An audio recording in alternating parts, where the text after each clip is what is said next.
Над дээр 3 халагдсан шүү. Энэ ястал лот яриа болно. За сайн бацхан уу. Намайг Батэрдэн гэдэг. Би амьдрал олон ангид орон сайхны кинон дээр Ирмөний төр дээр ажилласан. За сайн бацхан уу. Жүжигч анхны байна. Би амьдрал олон ангид уран сайхны кинонд Уянгагийн нэр дээр ажилласан.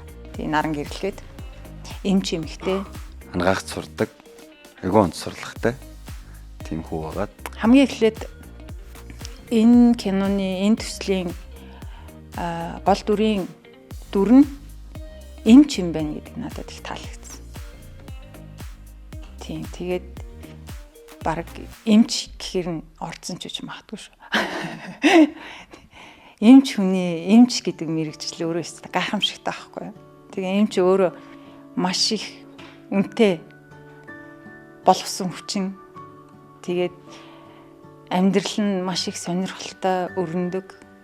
Тэгээд дандаа хүний төлөө байдаг. Энэ талын ч гэсэн энэ кинон дээр бас их гаргаж ирэх юмсан, илүү их үзүүлэх юмсан, эмч хүний мэрэгчлийг илүү ойлгуулах юмсан гэдэг надад бас бодол байсан. Тий, миний анхны кино. Тэгээд надад маш том шалгуур байлаа. Чанга юм байна. Тэгээд би баг Монголд олон ангид кинонд баг хамгийн олон тоглосон эмэгтэй жүжигч юм баха. Тийм бүр анх мөрөөдлийн онгоц гэж хийгдгээс ахуулаад олон ангид кинонуудад тоглож исэн. Тэгээ би бас энэ жанрт ерөнхийдөө дуртай байхгүй юу.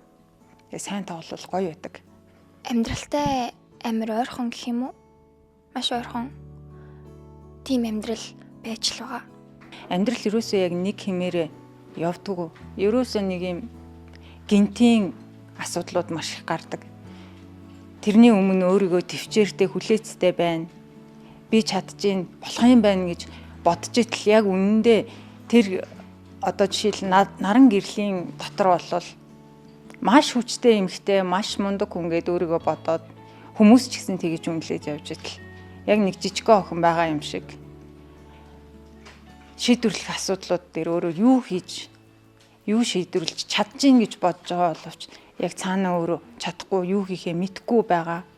Тэгээ яг нэг юм хүний амьдрал тохиолдоод яг нүүр тулаад ирэхээр хүн шийдэж чадахгүй маш их асуудал байдаг тухай. Ер нь бол гарч байгаа.